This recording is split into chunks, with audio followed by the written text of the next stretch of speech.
A common question I get asked is, how would libertarians protect the environment? People that ask this believe that only government can protect the environment. Only government regulations can protect it, that the EPA is actually needed. And that's just a falsehood that government likes to perpetuate. How you protect the environment is with private property rights. It's really just that simple. The oceans right now are being overfished.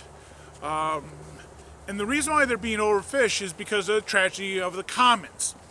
Tragedy of the commons is, well, it's almost like a parable in a way, but it was the reality of how European society once operated. You had the commons area. Here, let me just swing over here. Let's say all this land behind me was a meadow. Well, that would be the commons. And essentially it's publicly owned. Everyone owns it. Where it becomes a tragedy is when you have, in the typical example, a whole bunch of sheep come in and graze in the commons. The sheep are owned by individuals. The commons isn't owned by the individuals. So what you have is the overgrazing of the commons area, because from a sheep owner standpoint, the commons is a zero cost expenditure. It's there for them to exploit. Now, the commons works as long as you basically restrict what all the other owners of sheep can do in the commons area. That becomes increasingly difficult because then you have to have someone policing the commons area, policing the sheep owners, etc. What normally happens is, well, let's say this commons area over here is able to support 100 sheep, and you have 10 sheep owners, and each one of them has 10 sheep. Well, that means that they can come, they graze their sheep, and this common areas can support them. But what happens if one of those sheep owners has one more sheep? Now the common starts to become overgrazed. Very, very quickly overgrazed. And if one sheep owner sees another sheep owner having 11 sheep, do you think they're going to say, oh, well, for the sake of the commons, I'll reduce the number of my sheep to 9? No. Their common reaction is, well, I'll get 11 sheep. Very quickly, all the other sheep owners have 11 sheep. And then all it takes is one more to have 12 sheep, and then you understand how this kind of like spirals out of control. That's what's happening right now with our oceans. Is the reason why our rivers are overfished. In fact, there are some rivers that pretty much don't have fish anymore. There's no really commercial fishermen on the rivers anymore because they've been so overfished, they're just gone.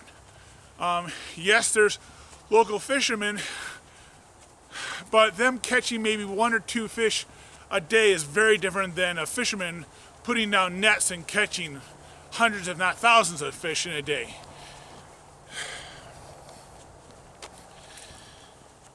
The Pilgrims here in America are used as, well, kind of that's why we have Thanksgiving. But the Pilgrims actually were a religious commune, and I'm not using that lightly. They were a religious commune. They operated pretty much how communism advocates. From each's ability to each's need. And they had common areas. And what happened was that they starved. For the first a few years of the colony, they were in desperate straits. They were not producing enough food. People literally starved to death. The solution was private property. They broke up the commons. They gave each farmer land for them to use. Now what they did with the land was up to them. Do they grow sheep on it, cattle? Do they raise chickens? Do they raise corn? Do they raise any number of crops? And so each of these individual owners had to make those individual decisions, and that's what essentially created a marketplace. And from that point forward, they didn't have any famine anymore. The tragedy of the commons is when everyone owns it, no one owns it, and then everyone tries to exploit it. That's what we're having problems with the oceans right now. No one owns it. You have people that are very upset that the Japanese are out there hunting whales. We have fishes that are viewed as possibly being on the verge of extinction just because of overfishing. But again, it's the tragedy of the commons that causes this. Because no one owns the oceans, no one has a vested interest in maintaining this value.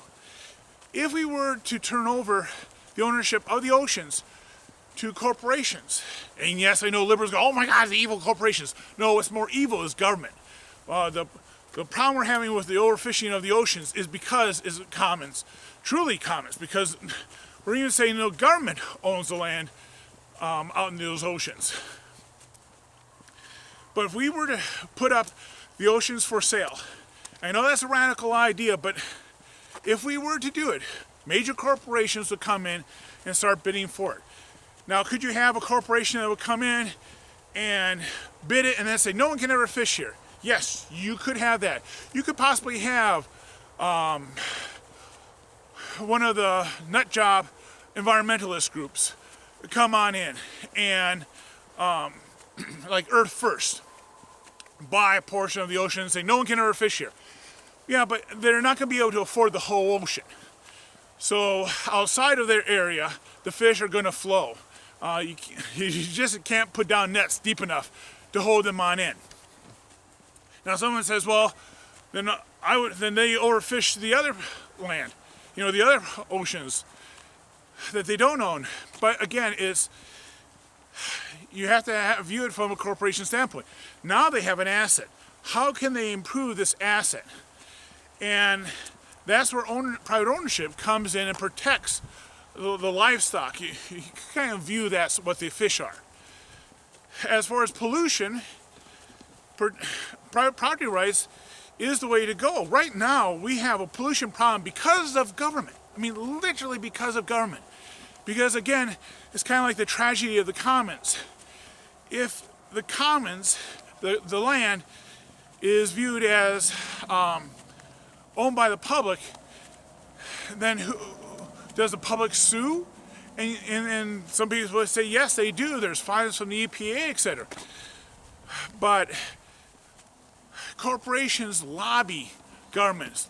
They lobby to increase the amount of pollution that they can put essentially into the commons. They lobby for laws that enable them to pollute our people's land. But if you were to take out these regulations and merely leave it up to the courts, you then have a situation where if you're a coal plant and I have land next to you and your soot comes onto my land, I can turn to the courts and sue you for the damage you've done to my land. Now, this doesn't mean you can then shut down that coal plant. I'm sure that's what Earth First and the Sierra Club would want to do. The courts are not going to do that. But they will penalize and you benefit from them. And then you become an even better kind of watchdog on your neighbors so they don't pollute your land. Right now, with the federal regulations, they specify how much pollution is acceptable. But again, it's the tragedy of the commons. It's also kind of like the tragedy of politicians. That opens them up to lobbyists. And then what's permissible can increase and increase and increase. What's allowed, who's at fault.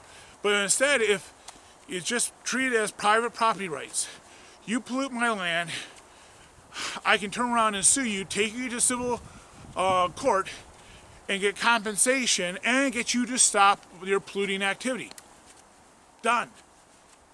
Now, some people bring up, well, are you talking about someone owning the rivers? How can you own water that's flowing through your section of the river? Well, you don't. But you do own the land underneath the water that's flowing over. And that is where you can take polluters to court. If the Mississippi was owned privately instead of publicly, corporations would start charging for the use of the river by commercial fishermen, possibly even by recreational boaters. And I know recreational boaters are going, oh my God, no, we can't have that. But that is what would be beneficial for, say, the Mississippi River. You can name any river. You can name any creek. People don't understand that creeks, ponds are publicly owned. If you have a body of water, I forget the exact size, but if it's above a certain size, the public, at least in the United States, you are required to give the public access to that water. Anyways, if we instead had the rivers owned privately, then yes, they would start charging fees for tugboats to push their barges through there, just like a toll system. And people might say, oh, that would be so restricting, you give them a monopoly. No, the rivers are merely another form of transportation. Kind of view them like railroads. If you had a train and you drove it over someone else's railroad, you would be expected to pay a fee to use their railroads. If we did the same thing with the rivers, then these tugboats would have to pay. Now, likely a lot of these tugboat or these river transportation companies would be some of the most eager ones to buy up the rivers.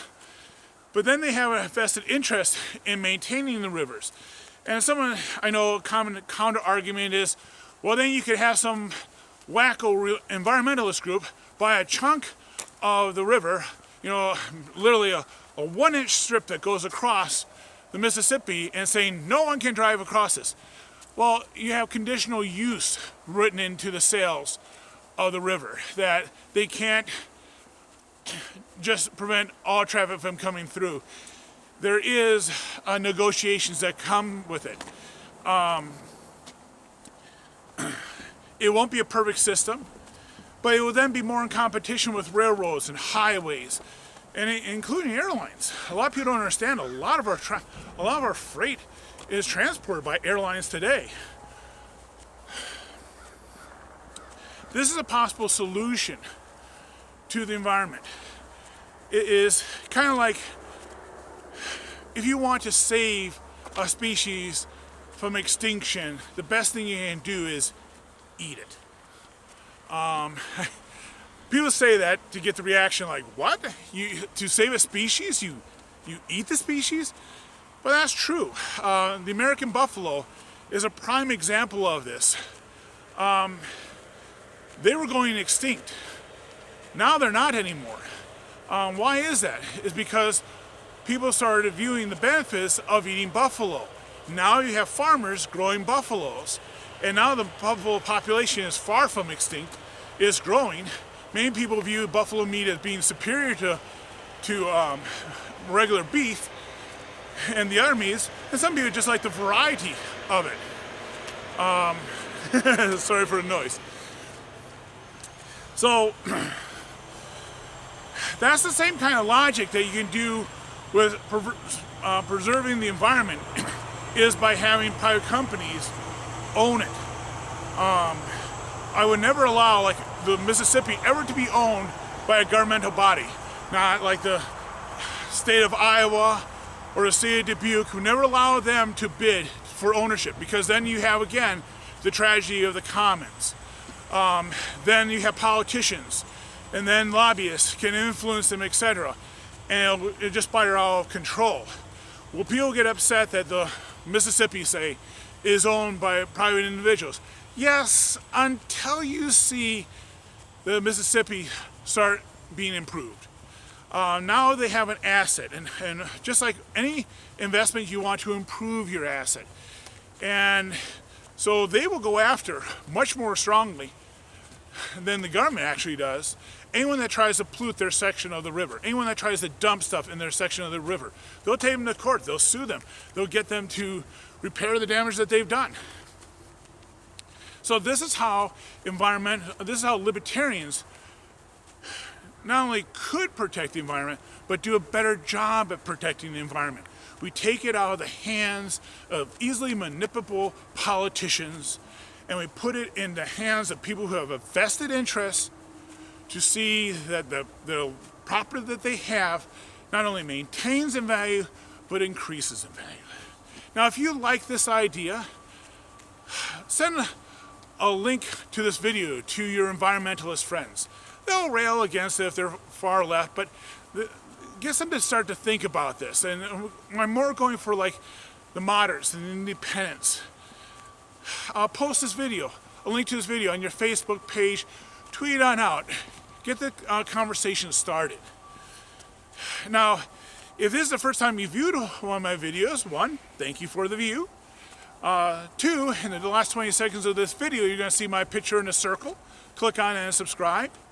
If you'd like to be alerted when I put out videos, which would be a good idea given the unsubscribe bug that's going around on YouTube right now, below this video, if you're watching this on like a desktop, next to the subscribe button is a bell icon. Or if you're watching this on mobile, I believe it's a bell appears up here near the end of the video. Click on that and pick either email or text notification, and then you'll be alerted when I put out a new video. Also, I have a mailing list, and when that mailing list gets to 100 subscribers, I'm going to start producing a weekly unlisted video where I reply to selected comments posted to last week's batch of public videos. If you'd like to see those reply to comment videos, in the description below is a link to the sign-up form. Please subscribe. All right, enough for today. See you tomorrow. Bye.